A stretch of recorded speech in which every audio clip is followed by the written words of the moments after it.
Assalamualaikum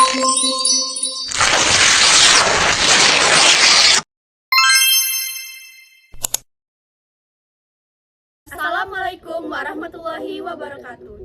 Kami dari kelompok 3 akan melakukan wawancara kepada jasa profesi pengajar atau ustadz. Sebelum itu, perkenalkan, nama saya Zahra Sukmaningtyas. Saya Farhanisha Putri. Selanjutnya kepada wawancara yaitu Muhammad Afif Nafis, kami persilakan. Assalamualaikum warahmatullahi wabarakatuh. Perkenalkan, nama saya Muhammad Afif Nafis. Saya di sini sebagai perwakilan dari kelompok 3 akan mewawancarai Kak Fajri. Sebelum saya memulai wawancaranya, boleh perkenalan diri dulu ya? Oh iya, boleh. Nama saya itu Muhammad Fajri. Umur saya itu 24 tahun. Saya berprofesi sebagai guru di salah satu pondok pesantren di Palembang ini, yaitu Pondok Pesantren Tahfizul Quran Al-Izzah Palembang. Baiklah, saya ingin bertanya-tanya ya. Jadi selama kakak ngajar di pesantren juga ya, itu penghasilan kakak itu berapa kak per bulan? Ya, karena saya itu sebagai wakil kurikulum di situ, jadi saat ini penghasilan saya itu sebesar 2.400.000. Namun memang karena di situ jadi tiap tahun dia itu naik. Awalnya itu 800, kemudian naik 1.500.000, kemudian naik menjadi 2.400.000. Itu pun itu karena ada tambahan saja sebagai yang memegang jabatan kan. Tapi kalau yang tidak memegang jabatan ya di bawah dari itu. Jadi tuh kakak tuh dalam seminggu tuh waktu kerjanya tuh berapa jam lah kerjanya dalam seminggu tuh? Ya, karena saya itu wakil kurikulum, jadi saat ini saya itu hanya mengajar selama 10 jam pelajaran. Tapi kalau guru normal itu yang tidak memegang jabatan itu mereka itu mengajar sebanyak 20 jam, rata-rata 20 jam satu pekan tuh.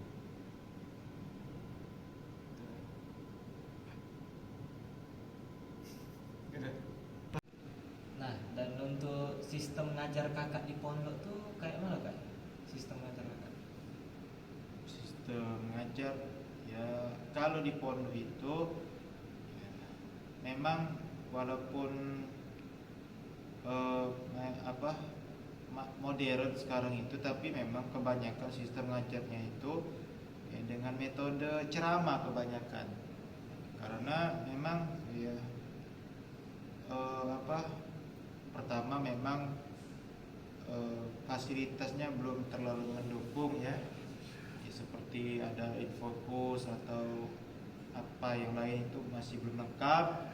Jadi memang kebanyakan dari kami itu memakai sistem mengajar dengan cara ceramah. Ceramah itulah. Itu selain kakak ngajar di pondok tuh ada ngajar-ngajar di tempat lain, misalnya kayak masjid. Iya, kalau di tempat lain itu saya tidak ngajar di tempat lain, jadi cuma satu tempat itulah. Cuman memang kalau maghrib, kalau isya, kalau subuh itu kebetulan memang menjadi imam tetap di salah satu masjid Muhammadiyah di belakang Bank Indonesia kan. Jadi imam tetap, jadi dapat amanah dari pengurus masjid untuk menjadi imam tetap di situ. Nah, balik ke oh iya kak. Dan kan kakak kan ini ya Pak, ngajar di pondok sama jadi imam masjid di Muhammadiyah itu kan. Nah, itu respon masyarakatnya kayak mana Kak? Respon masyarakat? Ya kalau di pondok pesantren itu ya, selama dari awal pendirian sampai sekarang itu kan memang baru 3 tahun sih berdiri itu kan, dari akhir-akhir akhir-akhir tahun 2019 ya, sampai sekarang kan ya kurang lebih 3 tahun lah. Jadi respon masyarakat ya tidak ada masalah ya, merespon baik. Kami juga dengan masyarakat sekitar pondok itu kami tidak berusaha untuk tidak membuat masalah, dan kami juga itu tidak ingin membuat masalah tentunya kan. Kalaupun ada masalah kami langsung ya, mungkin berkomunikasi dengan baik kepada masyarakat itu. Tapi sepanjang ini tidak ada masalah yang berarti, artinya tidak ada masalah yang besar gitu kan. Ya, artinya tidak ada masalah. Kemudian kalau respon masyarakat ya, kemudian respon masyarakat yang lain juga banyak yang minat gitu, karena memang pondok tahfiz itu sekarang selain anak-anaknya tuh kebanyakan orang-orang sekarang itu pengen anak-anaknya menghafal Quran. Jadi kebanyakan dari mereka itu yang merespon baik karena pondok ini berbasis menghafal Quran. Memang sih kalau di luar sana itu selain pondoknya banyak yang tahfiz ya, tapi juga banyak juga sih rumah Quran yang tahfiz. Jadi bedanya kalau kami itu bukan hanya tahfiz saja, tapi ngajar diniyah juga, belajar diniyah atau belajar agama. Sementara kalau respon yang di masyarakat di sekitar Masjid Muhammadiyah Talang Jawo ini yang saya tempati ini, bahwa mereka merespon dengan baik ya. Kemudian mereka juga menyambut hangat, termasuk dari pengurusnya, kemudian para jamaahnya, kemudian anak-anak di sekitar sini kan, mereka merespon dengan baik ya. Karena memang kita itu berusaha untuk memberikan yang terbaik kepada mereka, dan berusaha untuk tidak membuat masalah di sekitar sini kan. Kalaupun nanti ada masalah ya kita selesaikan secara baik-baik kan, seperti itu. Nah, kemudian anak-anak di sini juga sebenarnya antusias juga dalam hafal. Cuman karena memang anak-anak di sini tuh kurang dorongan dari orang tua mereka. Jadi sebenarnya kan saya ngajar juga anak-anak di sini memperbaiki bacaan Al-Quran sama menghafal. Cuman karena mereka itu motivasinya kurang dari orang tua mereka atau lingkungan mereka kan, jadi kadang tidak efektif. Jadi muridnya pun dari 8 menjadi 4 orang. Jadi itu tidak faktor-faktor yang lain itu yang menyebabkan anak tersebut itu berguguran dalam belajar. Jadi selama ini memang respon masyarakat di sini tuh baik ketika kedatangan saya seperti itu. Dan insyaallah saya akan ya seperti itulah. Saya ini tidak berusaha untuk tidak membuat masalah di sini. Nah kan tadi kan ada yang murid-murid ngaji tadi kan yang jadi dari 8 tuh jadi 4 tuh lah kan. Nah, bagaimana cara kakak tuh biar buat mereka tuh biar lebih giat lagi kak untuk ngaji? Itu bagaimana? Ya sebenarnya supaya mereka itu sebenarnya tidak ada masalah dalam tahsin itu tuh kan memperbaiki atau memperbagus bacaan Al-Quran. Yang jadi masalah mereka itu ketika dihafalan saja. Jadi mereka itu mulai merasa tidak kuat ketika menghafal Quran kan, seperti itu. Jadi kalau saya pribadi itu menggunakan ya paling Untuk saat ini saya menggunakan hadiah seperti memberikan uang. Siapa yang cepat menyelesaikan target ini, saya kasih uang 50.000, kadang 20.000, kadang ya berapapun yang ada kan, seperti itu.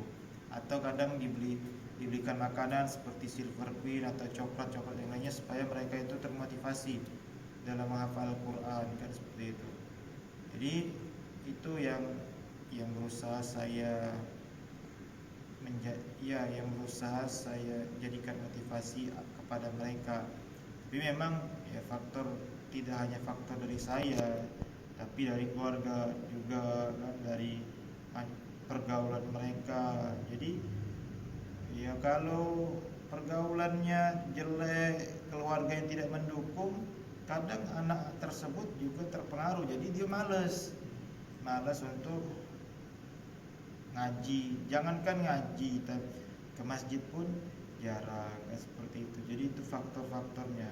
Ada faktor yang lain juga sih. Itu kalau saya. Ya, baiklah Kak, ini pertanyaan terakhir dari saya. Apa sih motivasi kakak tuh untuk menjadi ustadz atau guru ngaji yang di pondok? Apa motivasi kakak? Ya sebenarnya awalnya itu saya itu hanya ingin bercita-cita menjadi guru ya. Guru apapun ya. Cuman karena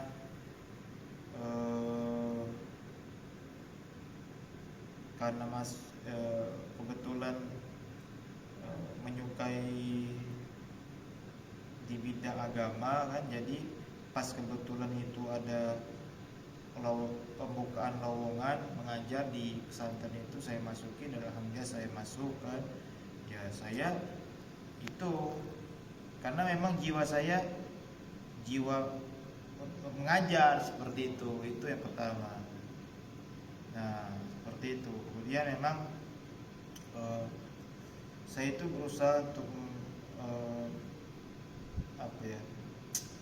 memberikan manfaat kepada manusia yang lainnya, seperti itu, terutama di bidang mengajar ngaji atau agama kan, karena memang saat ini memang anak-anak ya itu mereka itu pandai-pandai dalam hal dunia, cuman kadang memang mereka itu tidak pandai dalam hal agama. Bahkan mereka itu tidak jarang mereka itu kurang lancar ngajinya. Kadang sudah bergelar S3 pun kadang tidak lancar ngajinya. Itu sangat menyedihkan untuk umat Islam. Mengaku umat Islam tapi tidak bisa membaca Al-Quran. Jadi seperti itu. Jadi motivasi saya itu seperti itu. Karena memang jiwa saya mengajar, dan saya itu ingin umat Islam ini memperbaiki umat Islam ini sebisa saya, mulai dari yang tempat-tempat yang kecil kan, seperti di masjid, di pesantren, atau di tetangga-tetangga saya, atau di tempat saya sekarang ini di Masjid Muhammadiyah Terang Jauh ini. Itu. Baiklah Kak, terima kasih Kak untuk waktunya untuk saya wawancarai Kak. Ya sama-sama. Baiklah, sekian dari saya. Wassalamualaikum warahmatullahi wabarakatuh. Ya, terima kasih. Sekian wawancara dari kelompok kami. Kami ambil alih dari saudara Apip Nafis. Perkenalkan, nama saya Satrio. Saya Muhammad Bagir. Saya Dafa Yuda Musyafa. Sekian dari wawancara dari kelompok kami. Kami akhiri. Wassalamualaikum warahmatullahi wabarakatuh. Dah.